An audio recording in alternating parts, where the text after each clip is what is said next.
এই মায়ের পেটে এসেছিলেন হযরতে আব্দুল কাদের জিলানী রহমতুল্লাহ আলাইহি।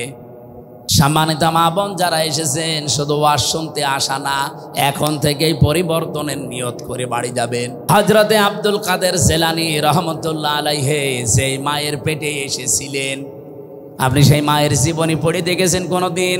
আমি কারাগারে থাকতেই 3 বছরে গুরুত্বপূর্ণ যে বইগুলো পড়ে শিক্ষা নিয়েছি, তার অন্যতম প্রোডাক্টিভ মুসলিম কারাগারে রাত দিন। আর এই যে আব্দুল কাদের জিলানী রহমতুল্লাহ আলাইহির জন্ম, এত সুন্দর করে সেখানে শিক্ষামূলক বিষয়গুলো তুলে এনেছে। সন্তান পেটে রাখা অবস্থায় যদি ওগুলো পড়তো, তাদের ঈমানও বৃদ্ধি হতো জয়নাব আল গাজালির মতো। আব্দুল কাদের জিলানীর মায়ের নাম ফাতেমা। এই মেয়েটার মতো আমাদের মেয়েদেরও মায়েদেরও ঈমান মজবুত হতো। বাসর রাতে স্বামীকে ডাক দিয়ে বলছে, স্বামী দাঁড়ান, আপনি আমার কাছে আসা থেকে একটু বিরত থাকেন। আমার বাবা কিন্তু আপনাকে বলেছিল আমি নাকি অন্ধ, আমি নাকি বোবা, আমি নাকি ন্যাংড়া।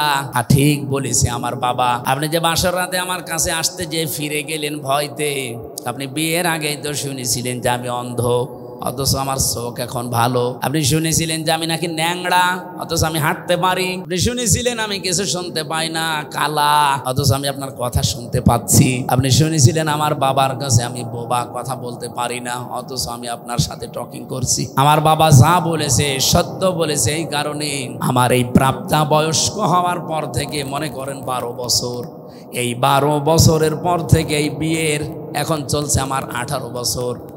এই 6টা বছরে কোনো দিন আমি যে বোবা, আমার বাবা বোবা বলেছে কারণ এই মুখ দিয়ে আমি কোনোদিন গীবত করি নাই। আমার বাবা বলেছে আমি নাকি অন্ধ, হ্যাঁ আমি পরপুরুষের চেহারা এই অন্তত এই প্রাপ্তবয়স্কর পর থেকে বিয়ে পর্যন্ত দেখি নাই। আমি ন্যাংড়া এই কারণে বলেছি আমার এই পা দিয়ে এমন কোনো হারাম কাজে আমি যাই নাই যেটা কবিরা গুনাহ হয়। আমি এমন কোনো কথা এই কান দিয়ে শুনি নাই যে কথায় কবিরা গুনাহ হয়, তার মানে গীবত। এগুলো আমি শুনি না। আমার বাবা আমার উপরে আস্থা রেখে এই 6 বছর সে দেখেছে, এই কারণে বলেছে আমার মেয়ে অন্ধ, বোবা, কালা, ন্যাংড়া।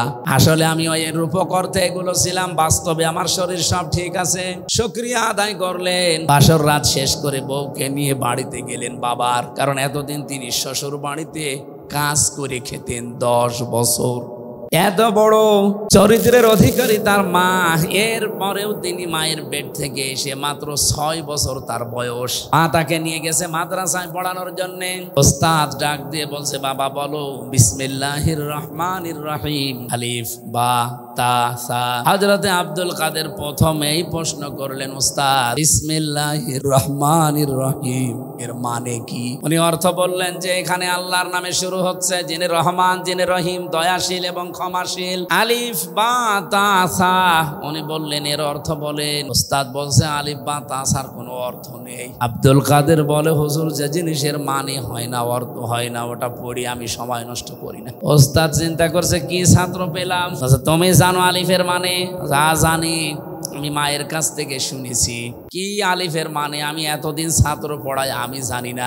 তোমার মা কি বলিয়েছে দেখি বলো তো। উনি আলিফ দিয়ে শুরু করলেন আয়াতুল কুরসি।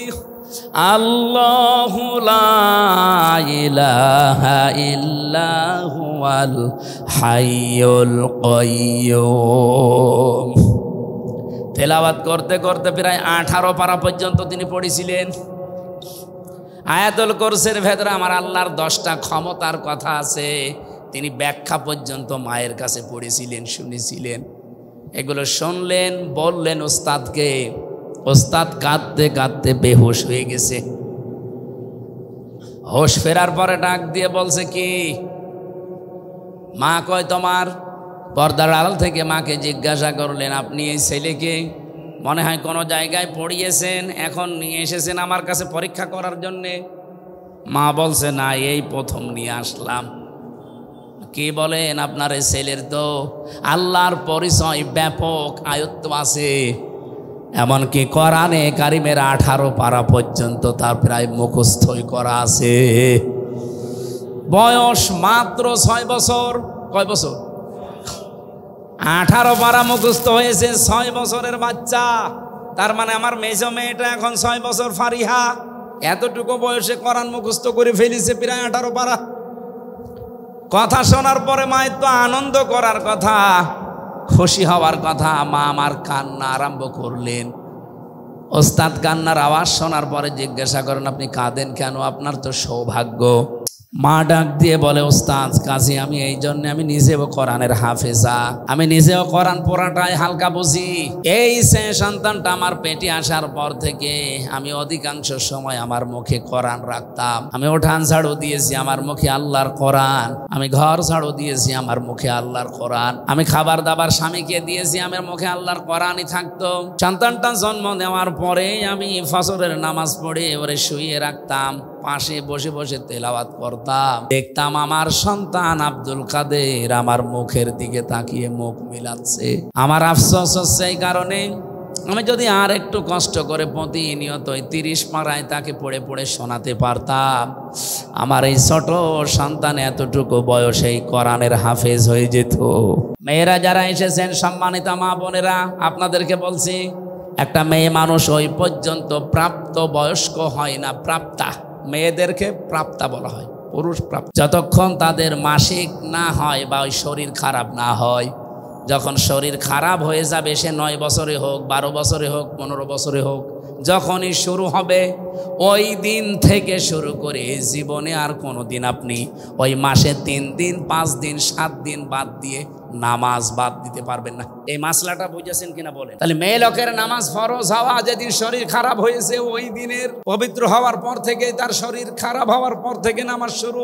প্রতি মাসে মাসে আপনি 3 দিন, 7 দিন, 10 দিন পর্যন্ত নামাজ না পড়ে থাকতে পারবেন যখন শরীর খারাপ থাকবে।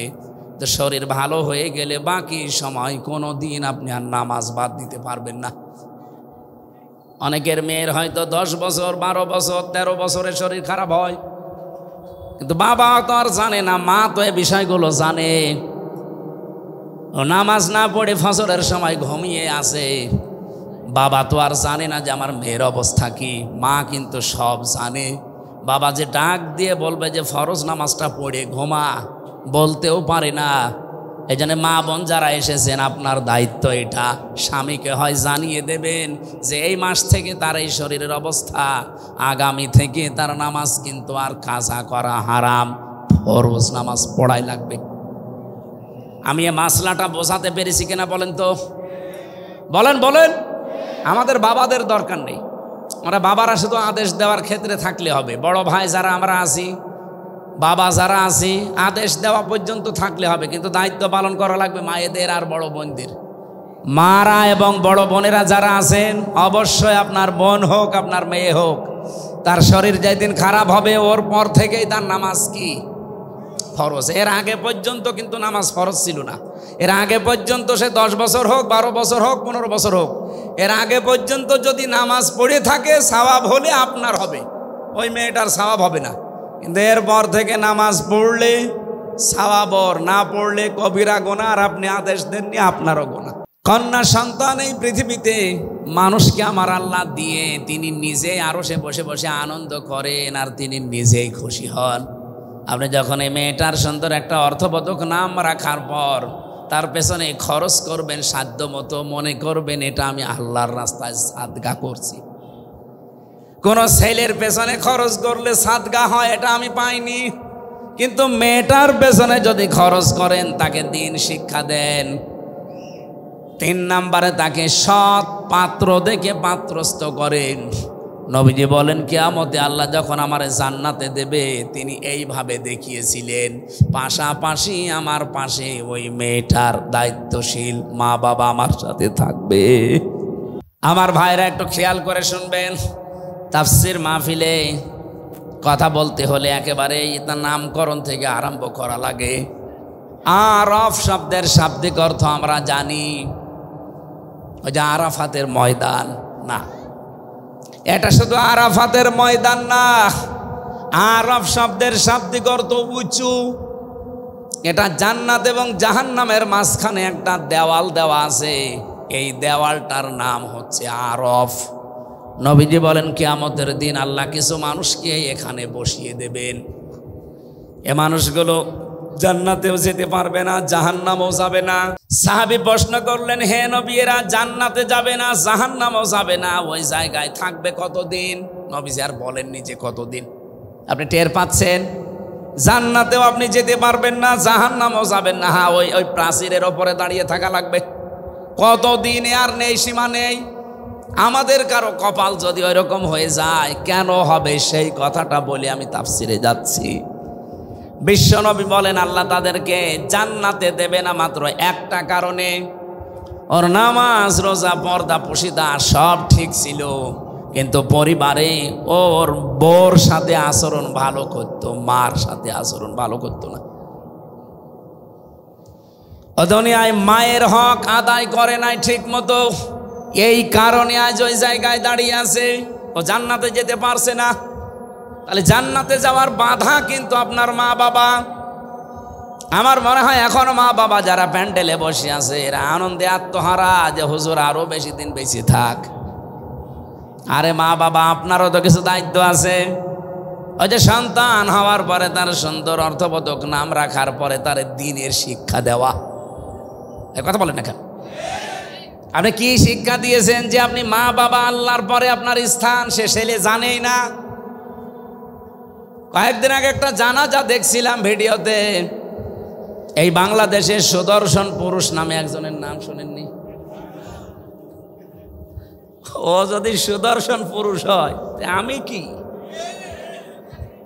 কি জানো না আমার অ্যাডলফ। আমি মনে করছিলাম অ্যাডলফ হিটলার মনে হয়। এই শয়তানের জানাজার নামাজে আমি দেখলাম ও বাবা মারা গেছে, জানাজা পড়ছে, এইভাবে তুলে দাঁড়িয়ে আছে। এখন যে কোনো দেখি সালাম ফেরানো লাগবে তাও জানে না। অ্যাডলফের মতো সন্তান আপনি জন্ম দেন, ও যতই সুদর্শন পুরুষ হয়ে বাংলাদেশ কাঁপিয়ে যাক, আল্লাহর কসম কিছুদিন পরে দেখবেন তার মাকে বৃদ্ধাশ্রমে রেখে এসেছে। কারণ আজ হাজারো বৃদ্ধাশ্রমে নিজে খোঁজ নিয়েছি, নিজে গেছি, যেয়ে দেখেছি দিন শিক্ষায় শিক্ষিত যারা, হ্যাঁ তাদের মা বাবাও বৃদ্ধাশ্রম অনেক আমি পেয়েছি। এটা শুধু ওই ছেলেটার কারণে না, এটা হচ্ছে তার বউর কারণে। অধিকাংশ 190 জন মা বাবা যারা আজ বৃদ্ধাশ্রমে থাকে তাদের খোঁজ খবর নিয়ে পাশে বসে কথা শুনলে দেখবেন চোখের পানি ফেলতেছে, হাও মাও করে। আমি এই যে কিশোরগঞ্জে পেয়েছিলাম, কিশোরগঞ্জ থানা, ওইটা হচ্ছে নীলফামারী জেলা। আমি যে দেখলাম দুই পাশে মা আর বাবা বসে আছে, প্রায় 25 জন 50 জন। একজনের কাছে একটু মাথা কাট করে বললাম, কি বাড়ি কোথায়, কি করেন, কেন এখানে এসেছেন? হাও মাও করে আমার হাত চেপে ধরে হাও মাও করে কাঁদতেছে এই বাবাটা আর মা। বলছে, একজন বলছে আমার 2টা ছেলে থাকে, একটা আমেরিকায় আর একটা ইংল্যান্ডে, আর একটা ছেলে আমার এদেশে আছে, সে বড় ডাক্তার। 3টা ছেলে প্রতিষ্ঠিত। আমার ছেলেদের আমি দোষ দেই না, সেরকম দোষ হচ্ছে আমার বৌমাদের। ওরা এমনভাবে কড়াকড়ি করে, শেষ পর্যন্ত বাড়িতে 5টা রুম আছে, একটা রুমে আমাদের এই বুড়ো বুড়ির জায়গা হয় না, টাকা পয়সা পাঠাই, এই বৃদ্ধাশ্রমে আজ পড়ি আছে। আমি অনেক দিনের শিক্ষায় শিক্ষিত মানুষের মা বাবাকেও পেয়েছি। সত্যি কথা বলবো তো অসুবিধা কি? আমার গায়েও পড়তে পারে, পড়ুক, কিন্তু তারা শুধু দায়ী না।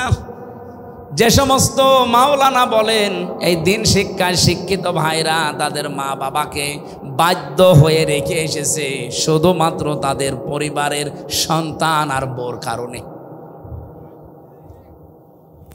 আমি এক কলেজের অধ্যাপককে দেখেছিলাম, সে দিনের শিক্ষায় শিক্ষিত, আবার জেনারেল, কিন্তু মাকে যখন বৃদ্ধাশ্রমে রেখেছে প্রায় 3 মাস হয়ে গেছে, খোঁজ খবর মাঝে মাঝে নিতে যায়। আর আজকে কর্তৃপক্ষ তারে খবর দিয়েছে যে আপনার মা মনে হয় বাঁচবে না, সর্বশেষ আপনি একটু শেষ দেখা করেন। উনি যে দেখি হাও মাও করে কাঁদছে মায়ের পায়ের কাছে বসে। ওর মা বলছে, কান্না বন্ধ কর, আমার সময় আর বেশি নেই, আমি মনে হয় বিদায় নেব। তবে তোর একটা কথা বলি, আমি যখন মারা যাব তখন তুই আমার মাথার উপরে যে ফ্যানটা আছে এটা ভালো না, ঘোরে না। মা ওরে বলছে ফ্যানটা পাল্টিয়ে দিবি। এ কথা বলতে বলতেই দেখলাম জিজ্ঞাসা করছে কান্না জড়িত কণ্ঠে, মা কেন? কেন মানে আমি তোর তোর ছোটবেলা থেকে পর্যন্ত মানুষ করে দেখেছি, তুই তো গরমে থাকতে পারিস না, তুই যে ফ্যানটা আজ 3 মাস আমার মাথার ওপর এটা ঘোরে না, তুই আমার সাথে শেষ বয়সে যা করলি আমার মনে হচ্ছে কিছুদিন পরে তোরে এখানে আসা লাগবে। তোর তো ফ্যান ছাড়া ঘুম হবে না, তোরে আমি খুব ভালোবাসি, আগে থেকে সতর্ক করলাম, ফ্যানটা পাল্টিয়ে নতুন ফ্যান আগে লাগিয়ে দিস, তাহলে তোরই ভালো হবে। এ কথা বলে ওর মা মরে গেল। আমার বলছে হুজুর মন খারাপ, আমি দেখতে গিয়েছিলাম ওটা ওই চট্টগ্রাম বিভাগে।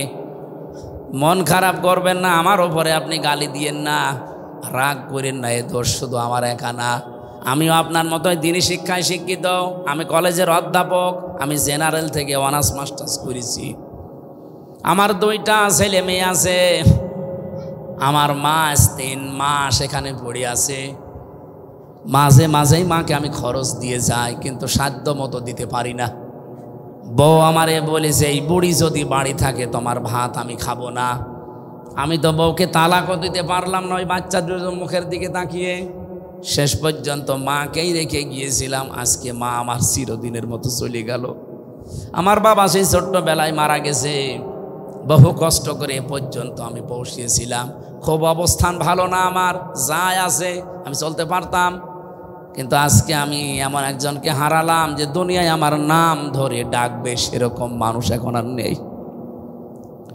বলেন তো জেনারেল শিক্ষা বলেন আর ধর্মীয় শিক্ষা বলেন, মা বাবাকে বৃদ্ধাশ্রমে রেখে আসার পেছনে আমি যতটুকু দেখছি, আমি তো একেবারে কম ঘুরি না, যতটুকুই দেখছি সবচাইতে বেশি ভূমিকা পালন করে বাড়ির বউগুলো। 100টার প্রায় 98টা পরিবারে আজ বউ শাশুড়ির মিল নেই। ছোটখাটো জিনিস নিয়ে তাদের মনের দূরত্ব, শরীরের দূরত্ব এত বেশি, শেষ পর্যন্ত স্বামী যারা আমরা আছি আমরা মানসিক রোগী হয়ে যাই। বউর দিকে একটু ভালোবাসা দেখালে আমার নাম পড়ে যায় আমি বউ পাগল। মা বাবার কথা শুনতে গেলে ওদিকে শ্বশুর শাশুড়ির মন তো পাওয়াই যায় না, বউ বলে ফেলে তোমার বিয়ে করার দরকার কি। আমি কি বেশি বললাম? হ্যাঁ, এটা বাংলাদেশে নেই। এই 2 চাপা কলে পড়ে হাজার হাজার স্বামী আজ আমরা মানসিক রোগী, কিছু বলতেও পারি না, সইতেও পারি না। এ ঝামেলায় আছেন কারা? হাত তোলেন দেখি, তোলেন।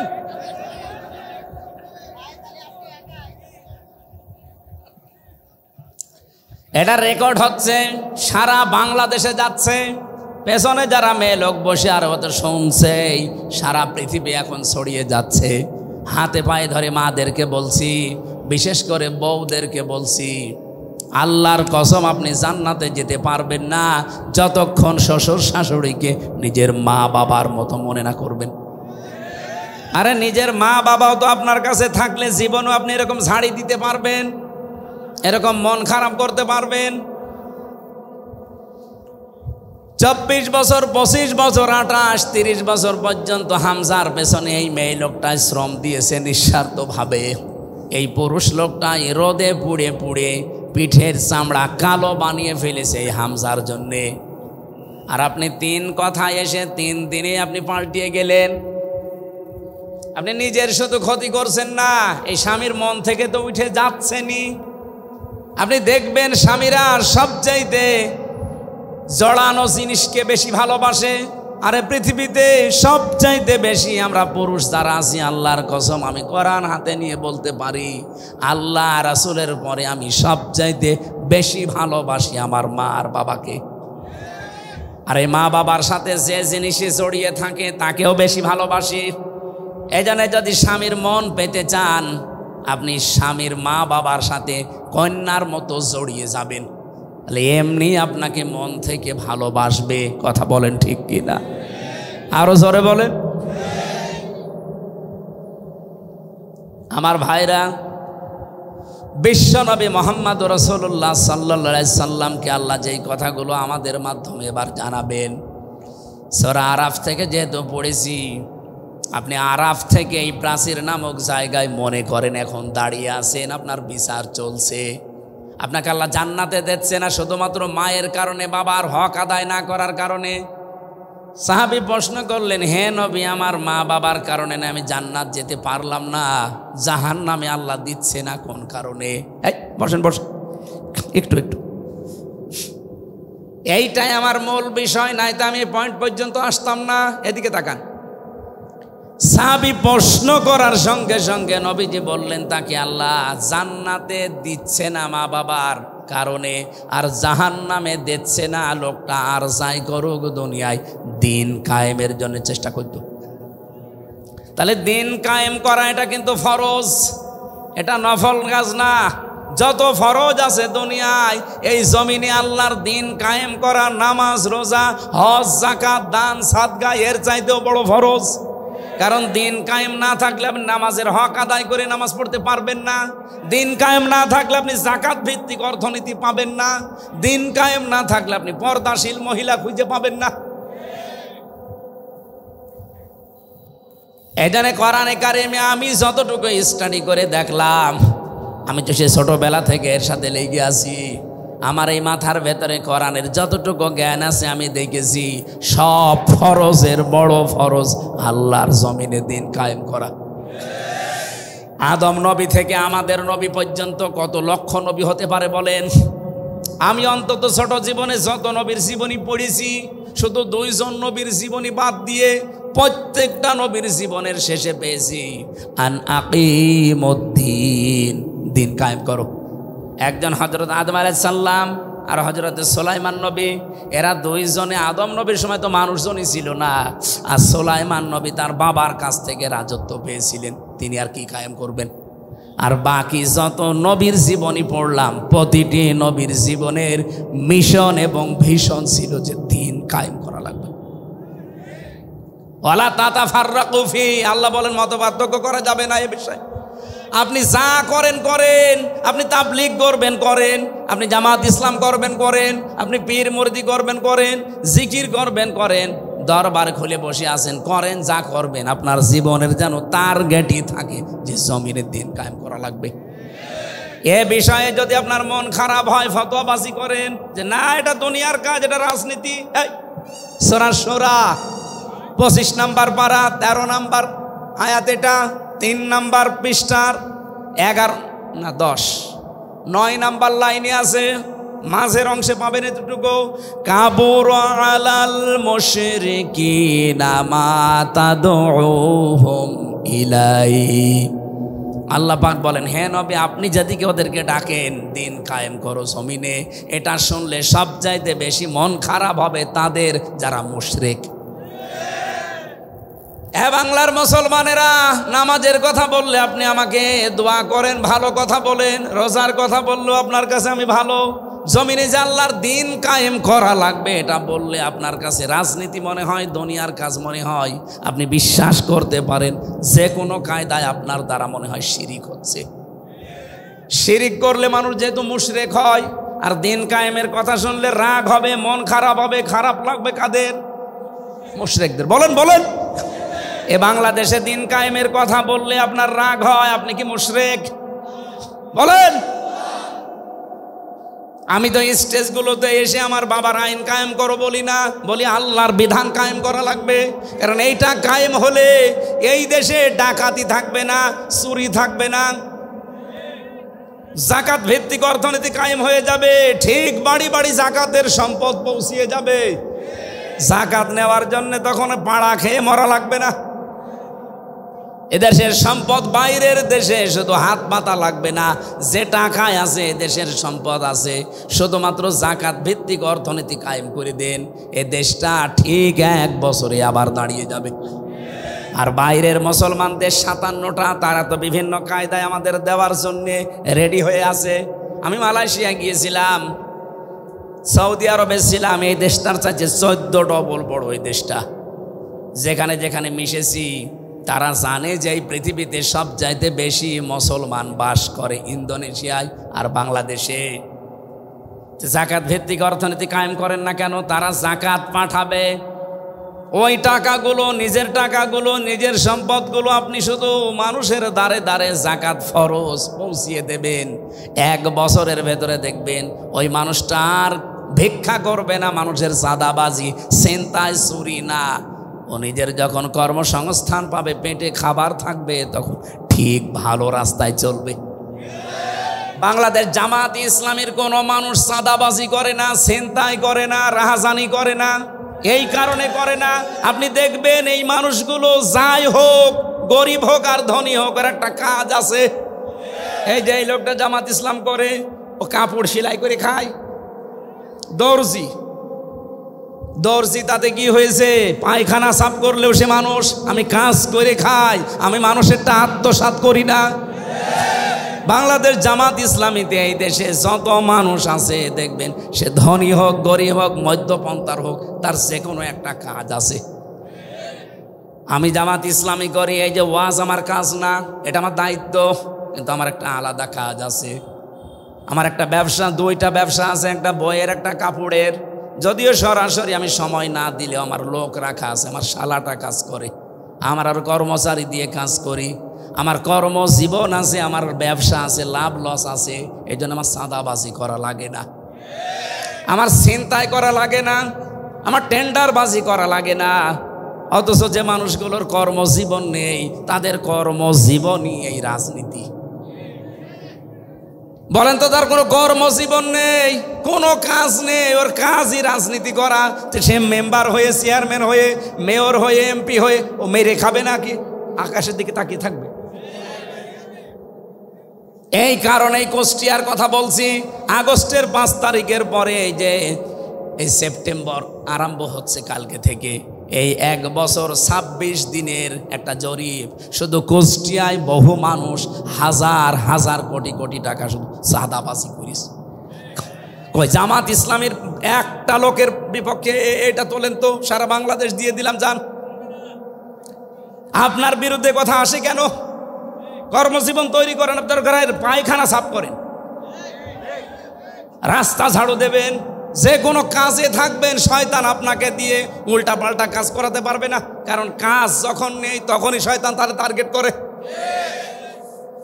আপনাকে আমি ভালোবাসি, আপনার আখেরাত যেন নষ্ট না হয়।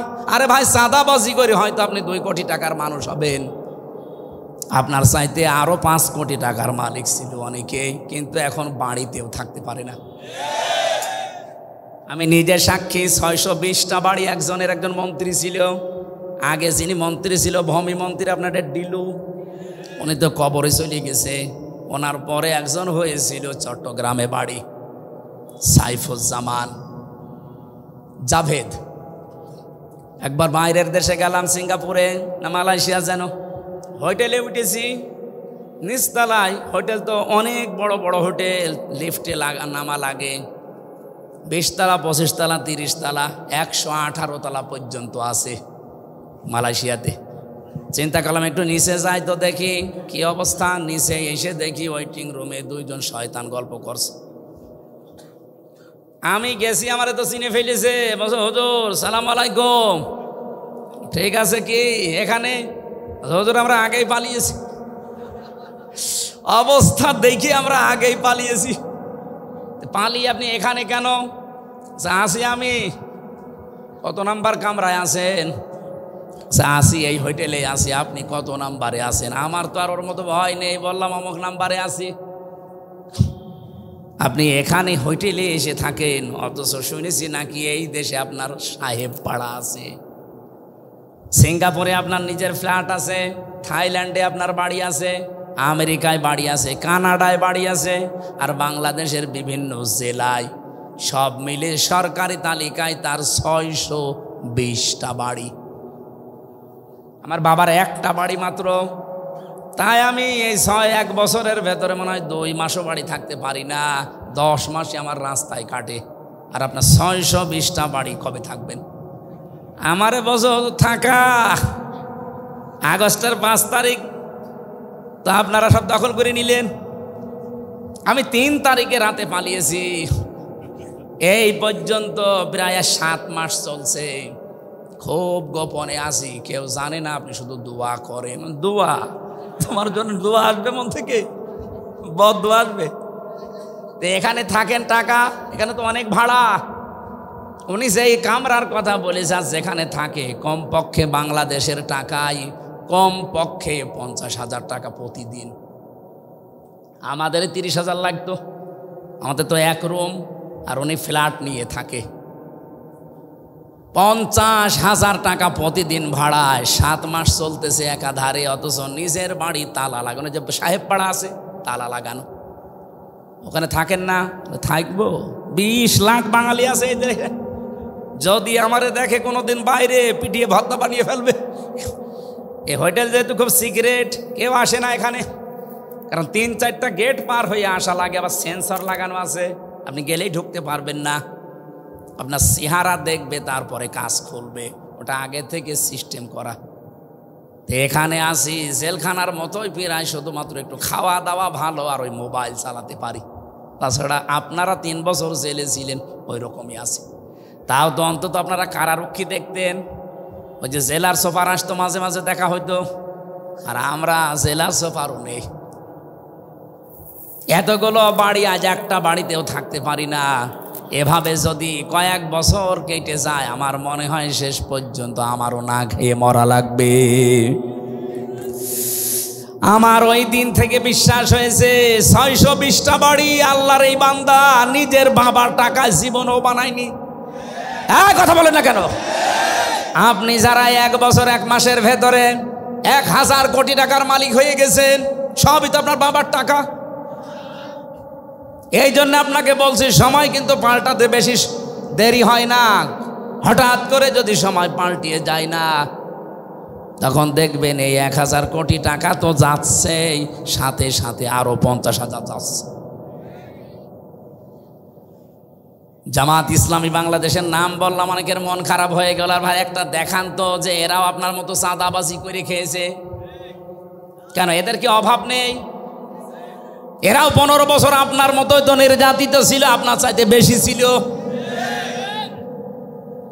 আমি জামাতের একজনের পেয়েছি 313টা মামলা, তার আপনারও মামলা আছে 517টা পর্যন্ত আমি মামলা পেয়েছি এদেশে একজনের। আমি মাঝে মাঝে ভাবতাম, আল্লাহ 365 দিনে বছর শেষ, ওই একটা মামলার জন্য একটা করেও হাজিরা দেয়, 517টা ও কয় বছর হাজিরা দেবে? আমার মাত্র 2টা মামলা, তাই আমার হাজিরা দিতে দিতে জীবন শেষ হয়ে যাচ্ছিল। যদিও আমার মামলা এখন প্রায় সব খারিজ হয়ে গেছে। রাষ্ট্র আমাকে ঘোষণা দিয়ে জানিয়েছে যে আপনার সাথে এর কোনো সম্পৃক্ততা পাওয়া যায়নি, আপনি নির্দোষ। তা আমি যদি নির্দোষী হয়ে থাকি, 2 বছর 3 বছর আমার জীবন থেকে কেড়ে নিলেন, ওই জীবন সময়টা ফেরত দেন। হাসিনা আর যাই করুক না কেন, এই 3টা বছর অন্তত যে জুলুম করেছে, আমি খোলাখুলি বলছি, আল্লাহর কসম, কোরআন আমার সামনে, আমি কিন্তু জেলখানায় 20 সালের শেষের দিকে গেছি, এই 23 সালের শেষে বের হলাম 24 সালে। বলেন তো, এই 3 বছরের আগে আমার যতগুলো বক্তব্য, আমি জামাত ইসলামী বাংলাদেশকে শুধু সাপোর্ট করতাম, ভালোবাসতাম, কিন্তু এখন আমি অ্যাক্টিভ হয়ে কাজ করছি শুধু এই হাসিনার কারণে। আমি যাদের সাথে ছিলাম এই মানুষগুলোর অ্যাক্টিভিটিস দেখেছি, তাদের পড়াশোনা দেখেছি। বিশেষ করে আমিরে Jamaat doctor Shafiqur Rahman, secretary general অধ্যাপক মিয়া গোলাম পরোয়ার, এই পাশের জেলা সিরাজগঞ্জ মাওলানা রফিকুল ইসলাম খান, ওই সাতক্ষীরার মাওলানা ইজ্জতুল্লাহ, রংপুরের এটিএম আজহারুল ইসলাম, এদের সাথে ছিলাম আমি। এদের সাথে সেতে পড়েছি, বুঝেছি, এদের মতো কাজ করার চেষ্টা করতে করতে এখন আমি নিজেই অ্যাক্টিভ হয়ে গেছি। তার মানে এই কাজটা করেছে আমার হাসিনা আপা। হাসিনা যদি আমার এভাবে না দিত, আমি শুধু ওই অবিখা ওয়াজ করে খেতাম। যে কাবি খা আছে না, কাজের বিনিময় খাদ্য, আর আমারটা ছিল অবিখা ওয়াজের বিনিময় খাদ্য। আমি তো ওই লাইনে ছিলাম। হঠাৎ করে এভাবে কষ্ট না দিলে আমি তো অ্যাক্টিভ হতাম না। এই দিন কায়েম করা যে কত বড় ফরজ, এটা আমি বুঝতামও না, শুধু পড়িয়ে যেতাম। এই আয়াত তো আমি সে জন্মের পর থেকেই পড়ছি। আমি যেদিন কায়দা পড়া শেষ করে কোরআন শরীফ ধরেছিলাম, পড়াটা শেষ করে এই আয়াত তো সেই দিন থেকে আরম্ভ করেছি, সেই 5 পাস করার পর থেকে। এতদিন পর্যন্ত তো এইভাবে বুঝতাম না যে কাবুরা আলাল মুশরিকিনা মা তাদউহুম ইলাইহি, হে নবী, আপনি যেদিকে মানুষকে ডাকেন যে দিন কায়েম করো, এটা শুনলে সবচাইতে বেশি খারাপ লাগবে মুশরিকদের। এই বাংলাদেশে দিন কায়েম করার কথা যেই বলুক, এর কথা শুনলে যদি আপনার মন খারাপ হয়, রাগ হয়, আপনি বুঝবেন আপনার ভেতরে শিরিক আছে। আর শিরিক যারা করে তারা মুশরিক, আর মুশরিক হলে আপনার কাছে খারাপ লাগার কথা।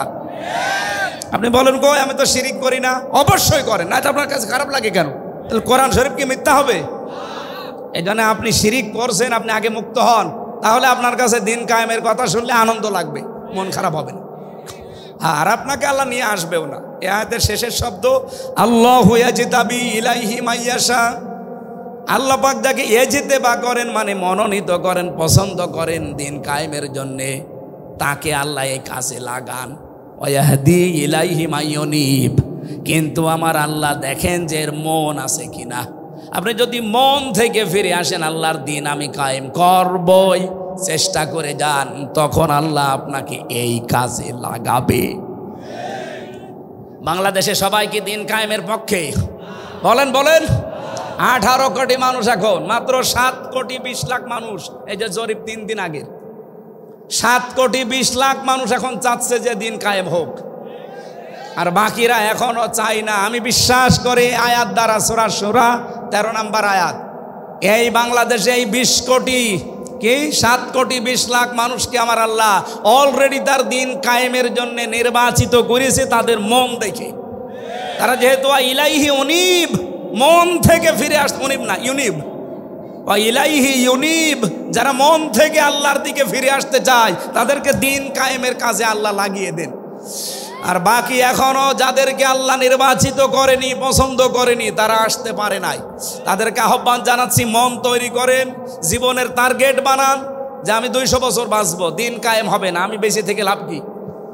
আল্লাহর বিধানে যদি কায়েম না হয় জমিনে, আমি তো অন্তত 100 বছর পরে মরে যাব, কিন্তু জমিন তো এইভাবেই থেকে যাবে, শয়তানরাই চালাবে না। আমি যতদিন আছি আমার টার্গেট এইটা যে জমিনে কি করে আল্লাহর দিন কায়েম করা যায়। একটু মন চায় না, চর্ম চোখে দেখতে মনে চায় না যে কোরআন দিয়ে চললে দেশটা কেমন লাগে? আর এটা বললে আপনার কাছে রাজনীতি মনে হয় কোন কারণে? আপনি করেন, আমি আপনার পেছনে আছি। হয় আপনি নিজে ভালো হয়ে এই কাজ করেন, হয় নিজে ভালো হয়ে এই কাজ করেন, নয়তো যারা করছে তাদের পেছনে থাকেন। ফতোয়াবাজি করবেন না, ওয়ালা তাতাফাররাকু ফি, কোনো ফতোয়াবাজি এই লাইনে চলবে না। নবীজি বলেন এরা আরাফ নামক স্তরে দাঁড়িয়ে আছে এই প্রাচীরে, যে জাহান্নামে দিচ্ছে না, এই একটাই কারণ সবচাইতে বড় ভালো কাজ করেছে দুনিয়ায় তারা। হ্যাঁ, ছোটখাটো অপরাধ আছে তাদের। এই জন্য আরাফ সূরা থেকে তাফসির শুনবেন, এই বিষয়টা আপনি নিজেকে ভাবেন তো, এই প্রাচীরের ওপরে আমি দাঁড়িয়ে আছি, হয়তো মা বাবার সাথে খারাপ আচরণ করেছি, তাদের হক আদায় করি না, জান্নাত আল্লাহ দেবে না, জীবনেও দেবে না, জাহান্নামও দিচ্ছে না, শুধু দিন কায়েম করার চেষ্টায় ছিলাম এ কারণে। এখন এখানেই যদি দাঁড়িয়ে থাকা লাগে, তা আমার মতো কপাল পোড়া কেউ আছে? এই জন্য এখন থেকে সংশোধন হওয়ার সময়। আল্লাহ রবিউল আউয়াল মাসে যে আয়াতটা পড়েছি এত বড় বিশাল সূরা থেকে 206টা আয়াত, এই আয়াতের ভেতরে আল্লাহ প্রথম গুণাগুণ দিচ্ছেন, আল্লাযীনা যারা ইয়াত্তাবিউনার রাসূলান নাবিয়্যাল উম্মিয়্যা, যারা অনুসরণ করে রসুলের, নবীর এবং নবীর গুণাগুণ। 1 নম্বরে তিনি আল্লাহর রসুল ছিলেন, 2 নম্বরে তিনি নবী ছিলেন, 3 নম্বরে তিনি উম্মি ছিলেন। উম্মি মানে নিরক্ষর। এভাবে আমাদের মতো তিনি লিখে পড়ে এভাবে পাশ করেননি, কিন্তু এই পৃথিবীতে সবচাইতে জ্ঞানী মানুষ বলা হয় সব দিক থেকে মুহাম্মাদুর রাসূলুল্লাহকে। এই জন্য নবীজি নিজে মাঝে মাঝে বলতেন, ইন্নামা বুইস্তু মুআল্লিমান, অবশ্যই আমার আল্লাহ এই পৃথিবীতে আমাকে পাঠিয়েছে শিক্ষক করে। কি করে? বলেন বলেন। এই যে ইন্না মা দেওয়া আছে, একটু ভালো করে শোনেন। ইন্নার পরে যদি মা আসে কোনো জায়গায়, কোরআনে হোক হাদিসে হোক, আপনি আরবি গ্রামারের নিয়ম হচ্ছে ইন্নার পরে মা যোগ হলে অর্থ দাঁড়ায় একমাত্র, কেবলমাত্র, শুধুমাত্র। বুইস্তু আমাকে পাঠানো হয়েছে, মুআল্লিমা শিক্ষক হিসাবে। বিশ্বনবী এই পৃথিবীতে শিক্ষক ছিলেন, অথচ তিনি বলেন আমি নিরক্ষর, অক্ষরই চিনি না, লেখাপড়ায় জানি না। বিষয়টা কেমন হয়ে গেল? এই পৃথিবীতে যার কাছে যে শেখে সে হচ্ছে শিক্ষক, আর যে শেখে সে ছাত্র। যেহেতু সারা জীবন শিক্ষককে দেখলে ছাত্র সম্মান দিতে বাধ্য। বলেন বলেন, তাহলে নবীজি যদি দুনিয়ায় কারো কাছে শেখে তাহলে তো তার ছাত্র হয়ে যাবে, তার এবার সম্মান করে কথা বলা লাগবে। এজন্য নবীজির রওজায় লেখা আছে ওই সূরা হুজুরাতের আয়াতটা, লা তুকদ্দিমু বাইনা ইয়াদাইল্লাহি ওয়া রাসূলা লা তারফাউ আসওয়াতাকুম ফাওকা সাউতিন নাবিয়্যি ইলা আখিরি আয়াত। তোমাদের আওয়াজ যেন রসুলের আওয়াজের উপরে না ওঠে, তোমাদের কদম যেন রসুলের কদমের সামনে চলে না যায়। আমার ভাইরা, বিশ্বনবী মোহাম্মদ রাসূলুল্লাহ কাউকে সম্মান দেবে শিক্ষক হিসাবে, এটা মানায় না নবীজির জন্যে। আমার আল্লাহ এই জন্যে নিজে সরাসরি শিক্ষক হয়ে জিবরাইলের মাধ্যমে নবীজিকে শিখিয়েছেন। জোরে বলেন সুবহানাল্লাহ। তাহলে নবীজি যে উম্মি ছিলেন, নবীজি যে উম্মি ছিলেন এটা তার দর্শনীয় না, এটা তার একটা মর্যাদার পথিক, যে লেখাপড়া দুনিয়ার মানুষের কাছে না করেও তিনি মহান শিক্ষক। আল্লাহ রাব্বুল আলামিন এবার জানিয়েছেন, আল্লাযী ইয়াজিদুনাহু মাকতুবান ইনদাহুম ফিত তাওরাতি ওয়াল ইনজিল। আজ ইহুদি খ্রিস্টানরা আপনার কাছে এসে মানতে চায় না, অথচ ওদের ইনজিল ওদের তাওরাতের ভেতরে আপনার পরিচয় আমি লিখে দিয়েছি যে এই গুণাগুণগুলো আমার নবীর আছে, তোমরা মিলিয়ে নাও। যতগুলো গুণাগুণ আল্লাহর নবীকে আল্লাহ দিয়েছিলেন তার ভেতরে এক নম্বরে ইয়ামুরুহুম বিল মারুফ, তিনি ভালো কাজ বা পরিচিত কাজের আদেশ দিতেন। ওয়ায়ানহাহুম আনিল মুনকার, অন্যায় কাজগুলো তিনি বাধা দিয়ে বন্ধ করে দিতেন। বলেন তো 54 বছরে কি আমরা অন্যায় কাজ বাধা দেওয়ার মতো শক্তি সামর্থ্য তৈরি করতে পেরেছি? কি করেছি? অনুরোধ, যে ভাই এটা না করলে ভালো হয়। আপনার বিবেকে কি বলে? ইসলামের কোন কাজ কি অনুরোধ না আদেশ? 92% মুসলমানের দেশে যদি ইসলাম আদেশের জায়গায় যেতে না পারে, খালি অনুরোধের জায়গায় থাকে, তা আপনি কবে আবার কি করবেন? সারা জীবন খালি অনুরোধই করে যাব, সলিমুদ্দিন নামাজ পড়ো। আমরা এবার ইসলামকে শুধুমাত্র অনুরোধের জায়গা না, ওয়ায়ানহাহুম আনিল মুনকার, অন্যায় কাজে আমরা বাধা দিতে চাই। কথা বলেন না কেন? চাঁদাবাজি করা অন্যায় না? এ কাজ কি অনুরোধে হবে? কি হবে? বাধা দেওয়া লাগবে, আর বাধা দিতে হলে বাধা দেওয়ার জায়গায় থাকা লাগে। ইসলামকে ওই জায়গায় নিয়ে এবার পৌঁছিয়ে দেন, কিয়ামতের আগে বাংলাদেশে চাঁদাবাজি হবে না। আল্লাহ পাক বলেন, মোহাম্মদ এই পৃথিবীতে কোনো অ্যাডাল্ট পুরুষের বাবা ছিলেন না। তিনি পুরুষের বাবা ছিলেন, কিন্তু বয়স্ক কোনো পুরুষের বাবা ছিলেন না। আল্লাহ এখানে এই জন্য রেজাল দিয়েছেন, সিবিয়ান দেননি। সিবিয়ান মানে বাচ্চা, শিশু, আর রেজাল মানে প্রাপ্তবয়স্ক। কোরআনে কারিম কত সূক্ষ্ম, আপনি আয়াতটার এই শব্দটা শুনলে টের পান। আমরা তো সে জন্মের পর থেকে বিভিন্ন জায়গায় এই রবিউল আউয়াল মাস আসলে মিলাদ হয়, আর মিলাদে ইমাম সাহেব যারা এই আয়াতটা পড়ে না, এই এলাকার ইমাম সাহেব নেই, আপনি ওনারা নিয়ে যান মিলাদ পড়তে, আয়াত দিয়ে তারা আরম্ভ করবে। মনে হয়তো গলায় সুর আছে, আমার সুর হচ্ছে না, তাই ওই সুর দিয়ে এইটাই দিয়ে আরম্ভ করবে। মা কানা মুহাম্মাদুন আবা আহাদিম মির রিজালিকুম। মুহাম্মদ এই পৃথিবীতে কোনো অ্যাডাল্ট, কোনো প্রাপ্তবয়স্ক পুরুষের পিতা ছিলেন না। বলেন তো এই শব্দটা যদি আল্লাহ পাক এখানে সিবিয়ান লাগিয়ে দিতেন, রিজাল না দিতেন, ওই জামানায় যারা কাফের, যারা আল্লাহর নবীর ভুল ধরতো, কোরআনেরও ভুল ধরার চেষ্টা করত, এই আয়াতটা শোনার পরে তারা ভুল ধরত কিনা?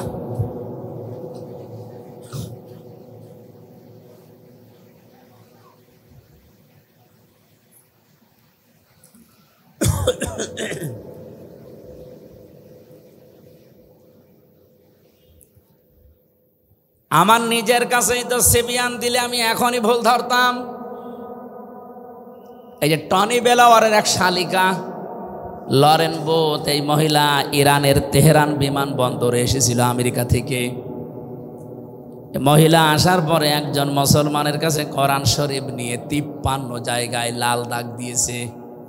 সংবাদ সম্মেলন করে বলছে আমি 53 জায়গায় ভুল পেয়েছি। কি চেষ্টা করে তারা বলেন তো? আমি বাইরের দেশগুলোতে যেখানে আমারে নিয়ে যায়, সফরে গেলে আগে বিশ্ববিদ্যালয়ে যাই।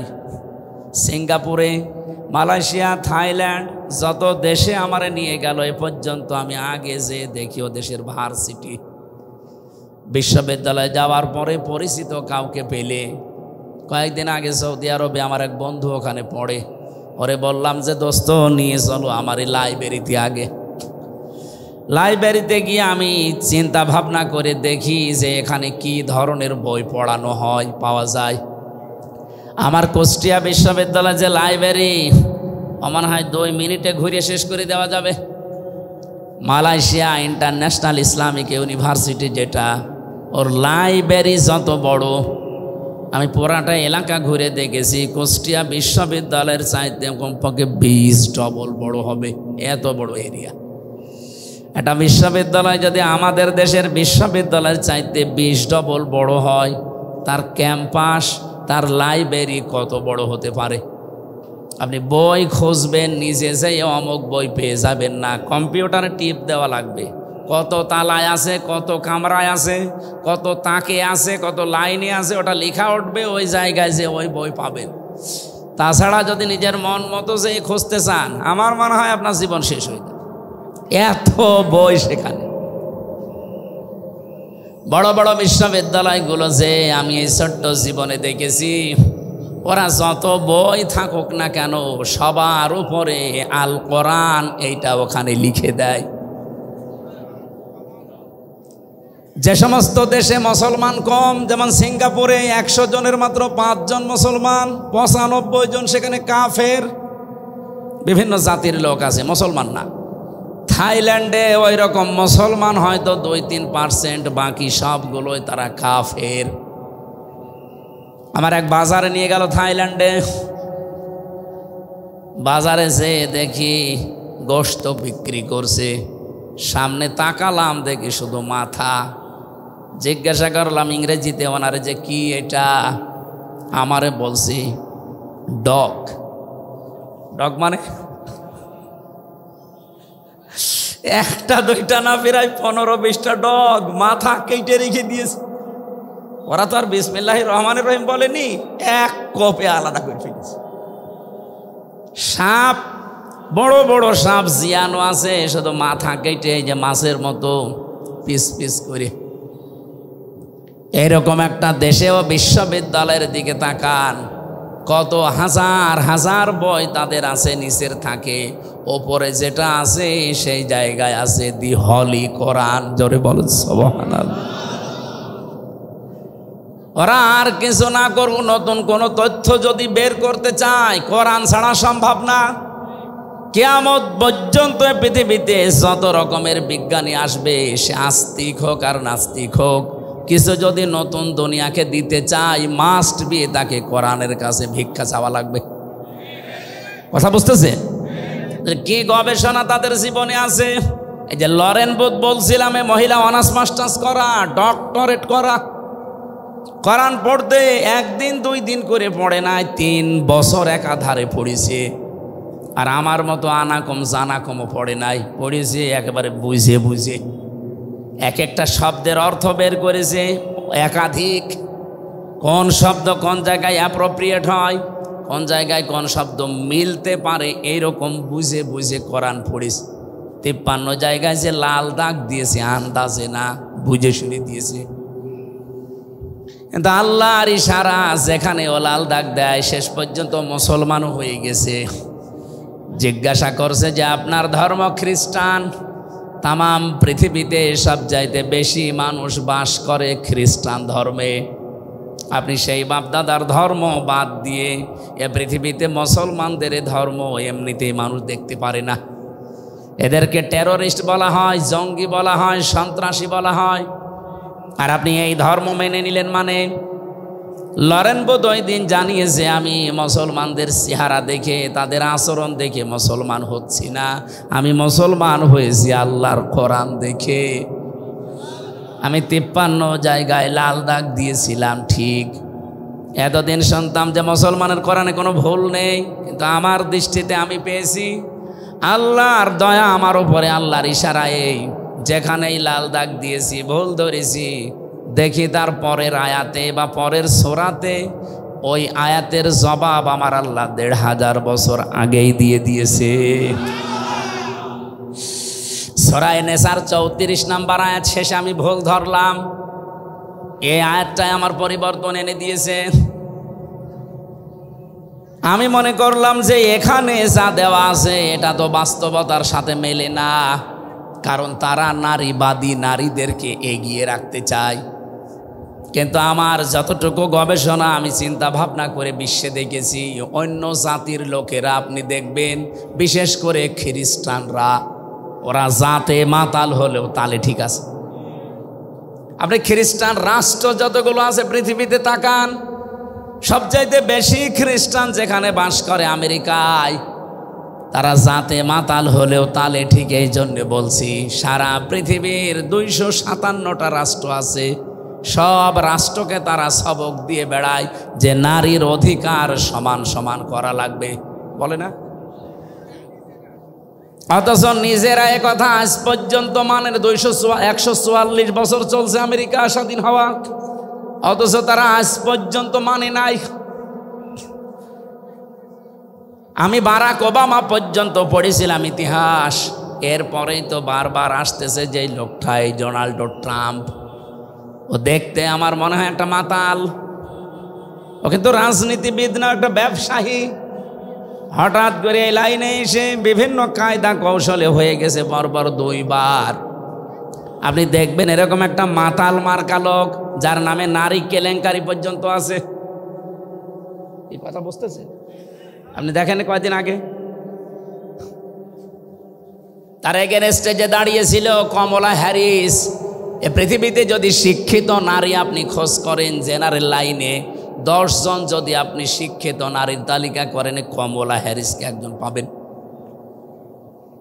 1000-এর ওপরে বিশ্ববিদ্যালয়ের লাইনে আছে, তার ভেতরে সবচাইতে উপরের বিশ্ববিদ্যালয় যেগুলো 1, 2, 3, 4 করে গণনা করা হয়, মার্কিং করা হয় একটার সাথে আরেকটা, আমাদের বাংলাদেশে একটাও সেই পর্যায়ে নেই।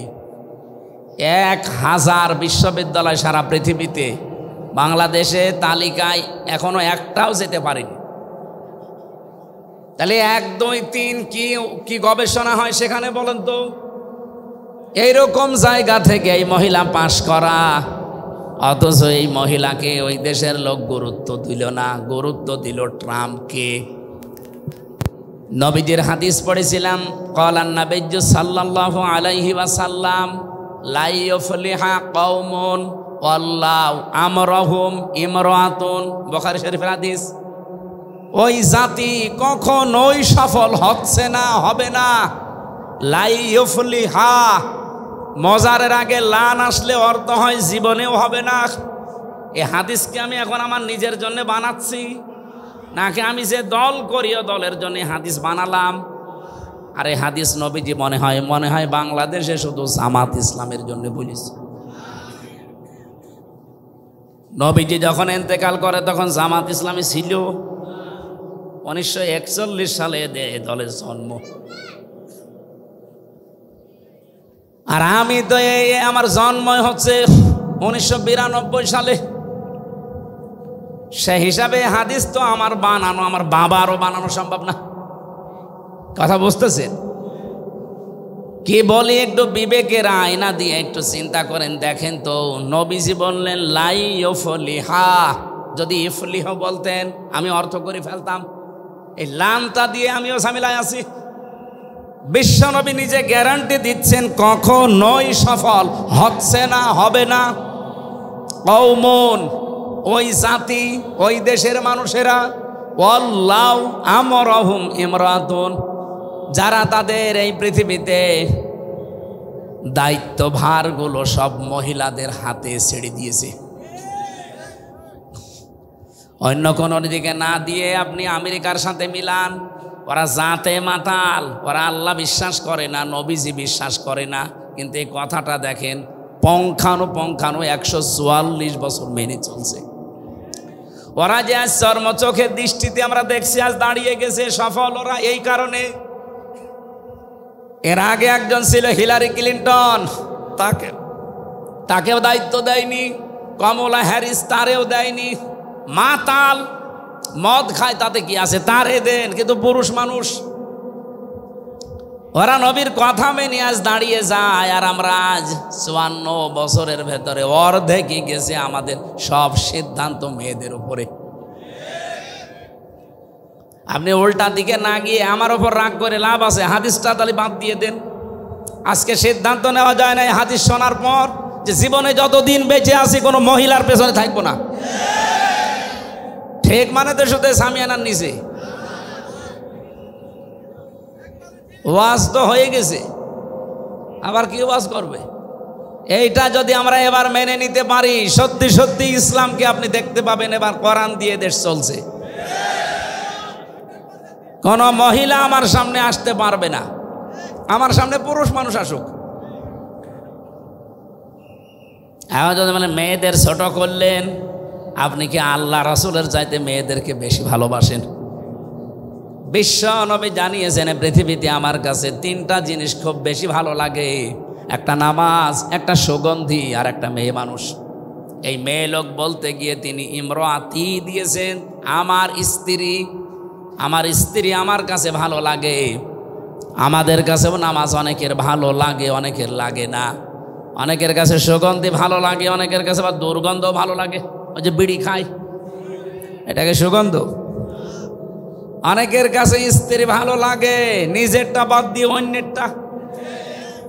না এই এলাকায় সব নেই আছে, মানে এই যে পরকীয়া প্রেম করে কারা, পরকীয়া প্রেম যারা করে এরা কি নিজের বর সাথে না অন্যের বর সাথে? আমার ভাইরা, এই জন্য আল্লাহ রাসূলের চাইতে বেশি মর্যাদা আপনি জীবনেও দিতে পারবেন না মহিলাদেরকে। আন্দাজে যা বলছেন ওটা আপনার নিজের স্বার্থে, দলীয় স্বার্থে। যে কথা বলছিলাম, এই যে এই মহিলাটা খ্রিস্টান সবচাইতে বেশি পৃথিবীতে, তারপরেও তিনি যখন বলেন আমি দেখলাম যে আমার নিজের ভুলই ধরা পড়ে যাচ্ছে একটা একটা করে, এই সেই আয়াতটাই বলছিলাম, সূরা নিসার 34 নম্বর আয়াত, আর রিজালু কাওয়ামুনা আলান নিসা। আমি পুরুষদেরকে বানিয়েছি অভিভাবক আর মেয়েদেরকে বানিয়েছি তাদের আজ্ঞাবহ। কিন্তু আজ আমাদের দেশে অনেকে সিস্টেম পুরা উল্টিয়ে ফেলেছে, মেয়ে লোক এখন রাজমিস্ত্রি আর আমরা যোগাইলে। স্বামী এখন অধিকাংশ পরিবারে আর স্বামী নেই, মানে হুকুমের দাস হয়ে গেছে। সব পরিবারে না, বহু পরিবারে আমি দেখেছি স্বামী আন্দাজে নামে আছে শুধু, অথচ স্বামীর যে মর্যাদা এ পৃথিবীতে নবীজি জানিয়েছেন। আল্লাহ বাদে যদি সেজদা দেওয়া জায়েজ থাকতো, মেয়েদের কানের কাছে মুখ নিয়ে বলতাম যে স্বামীর পায়ে সেজদা দাও। এত মর্যাদা আল্লাহর পরে আল্লাহ যাকে দিলেন, সেই স্বামীকে আজ অনেকেই আছে গোলামের মতো ব্যবহার করে। গোলাম মার্কা স্বামী আছেন কারা? হাত তোলেন তো। এলাকা তো অনেক ভালো, আলহামদুলিল্লাহ।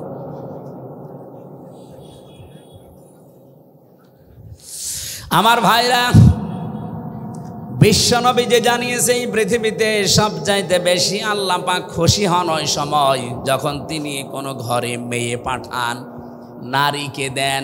কন্যা সন্তান যখন কোনো ঘরে পাঠান তখন তিনি বেশি আনন্দ পান, খুশি হন।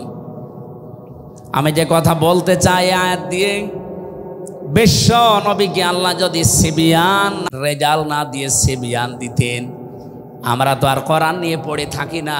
যারা ভুল ধরার চেষ্টায় আছে অহরহ, তারা এই আয়াতি ভুল বের করত যে মোহাম্মদ নাকি ছোট শিশুদের পিতা না। তাহলে এই যে তাহের, আবুল কাসেম, ইব্রাহিম, এগুলো কি? এরাও তো ছোটবেলায় মরে গেছে। আল্লাহ এমন শব্দ চয়ন করেছেন এই জায়গায়, সিবিয়ান দেননি, দিয়েছেন রেজাল। অথচ এসেছে জন্মের পর থেকে অনেকে আয়াত আমরা মিলাদে পড়েছি, এখানে যে তথ্য আছে অনেকে আমরা জানি না। তাহলে কত সেনসিটিভ জায়গা, কোরআনের প্রতিটি আয়াত আমার আল্লাহ রেজাল ব্যবহার করে মানুষের মুখের ওপরে কাদা দিয়ে দিয়েছেন যে না, মুখ খুলতে পারবি না। কোরআনের ব্যাপারে ভুল ধরা দূরের কথা, যালিকাল কিতাবু লা রাইবা ফি, এখানে ভুল তো দূরের কথা, সন্দেহের লেশ পর্যন্ত নেই। বলেন সুবহানাল্লাহ।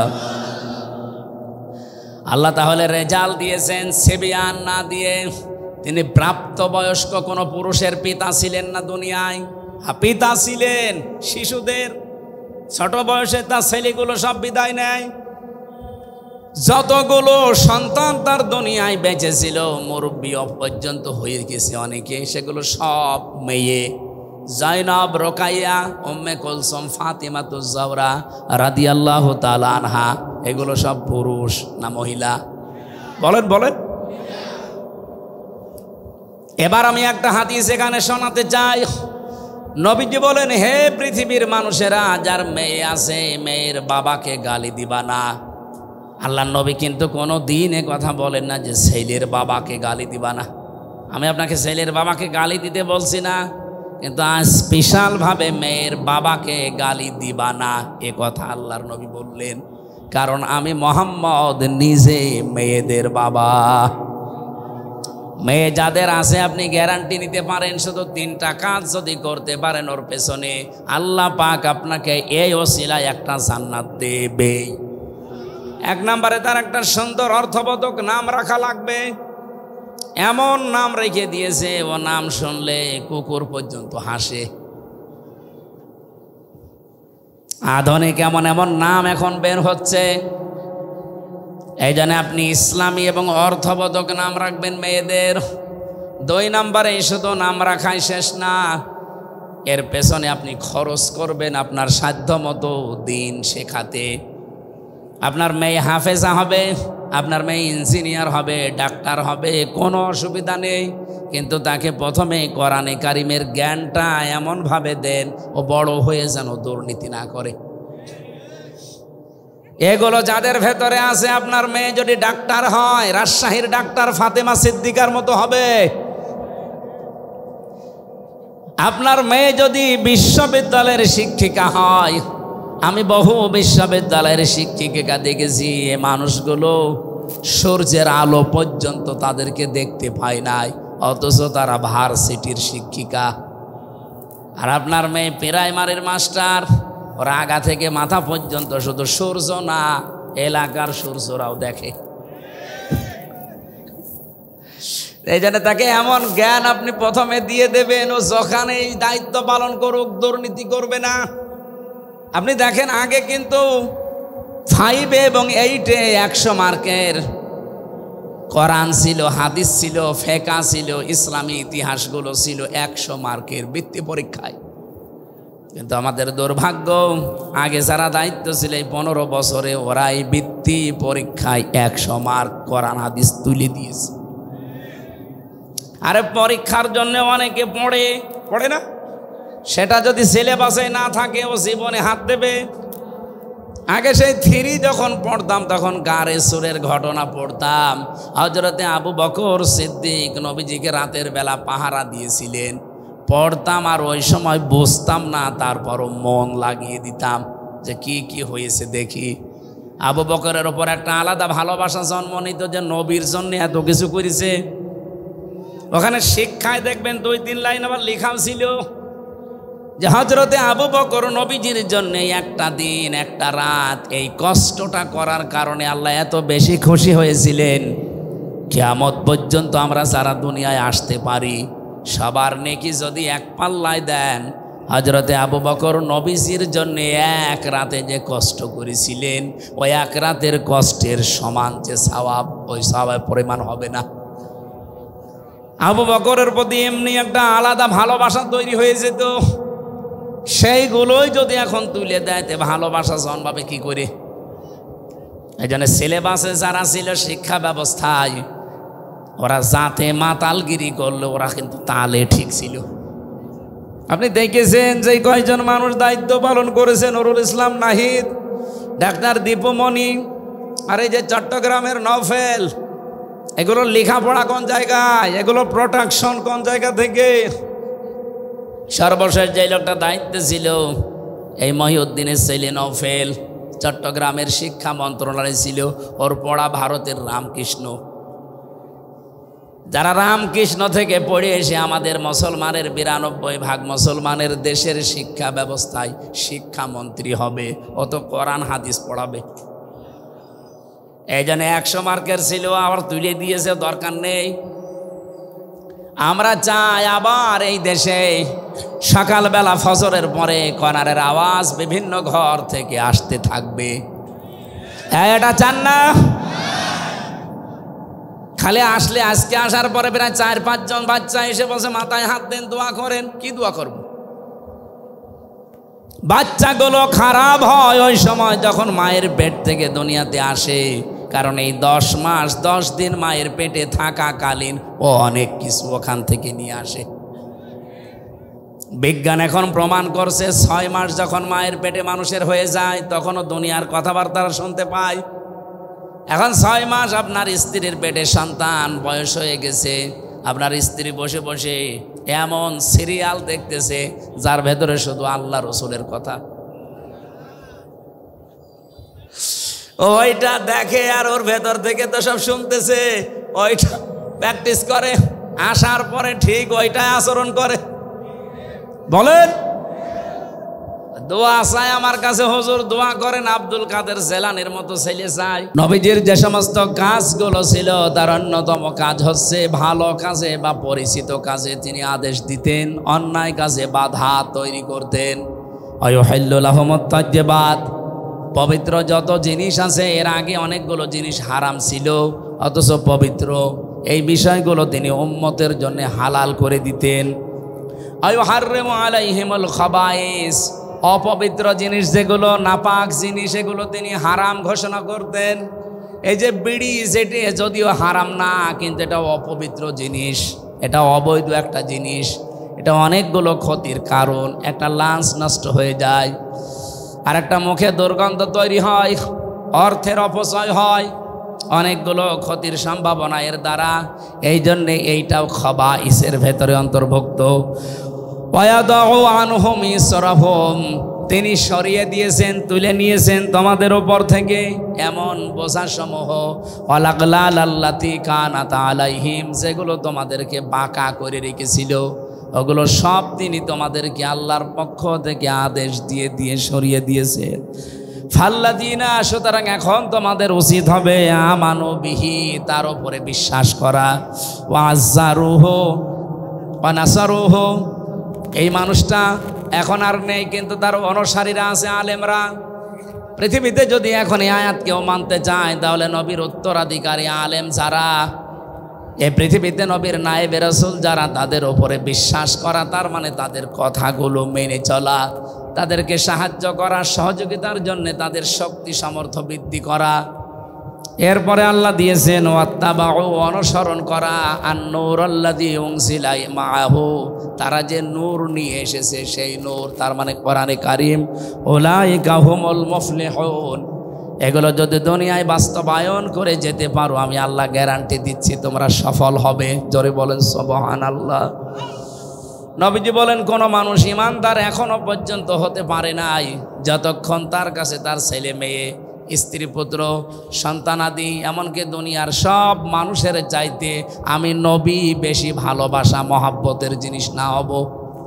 আল্লাহ আমাদেরকে হাদিসটা দুনিয়ায় এখনই মেনে চলার তৌফিক দেন, বলেন আমিন। আল্লাহুম্মা আমিন। লা ইলাহা ইল্লা আনতা সুবহানাক ইন্নী কুনতু মিনাজ জালিমিন। রব্বুল আলামিন পাবনা জেলার ঈশ্বরদী থানা মোলাডলি ফরিদপুর এলাকার দিকে একটু তাকাও।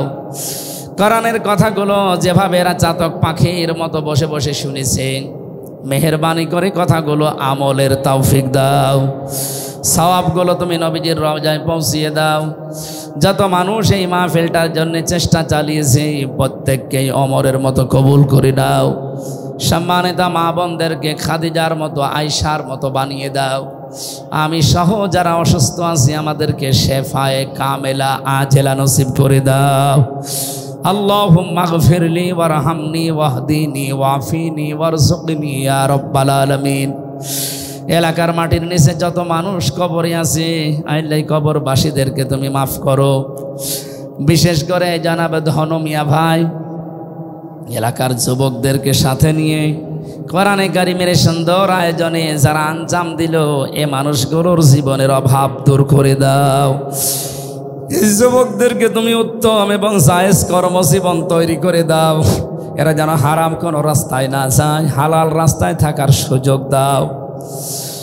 আল্লাহ তাআলা কোরআনের সাথে সম্পৃক্ত যারা, কোরআন যারা কায়েম করতে চায় জমিনে, এরকম জায়গায় আমাদের মিলে মিশে থাকার সুযোগ করে দাও। চর্ম চোখে তোমার কোরআনের বিধান যদি দেখতে না পারি দুনিয়ায় বেঁচে থেকে আমাদের কি লাভ? আমরা চর্ম চোখে যেন দেখতে পারি তোমার কালাম দিয়ে দেশটা চলছে, কি যে একটা জান্নাতের পরিবেশ তৈরি হবে, ওটা না দেখে তুমি আমাদের মরণ দিও না। পৃথিবীতে বিভিন্ন দেশে আমি গিয়ে দেখেছি কোরআনের পূর্ণাঙ্গ আইন চলে না, যতটুকু চলে এর কারণে যে শান্তিতে তারা আছে। আমাদের দেশে পূর্ণাঙ্গ কোরআনের আইন চলার মাধ্যমে এই বাংলাদেশটা তুমি মিনি জান্নাত বানিয়ে দাও। বারাকাল্লাহু লানা ওয়া লাকুম ফিল কোরআনিল আযীম। আলহামদুলিল্লাহি রাব্বিল আলামিন। লা ইলাহা ইল্লাল্লাহু মুহাম্মাদুর রাসূলুল্লাহ।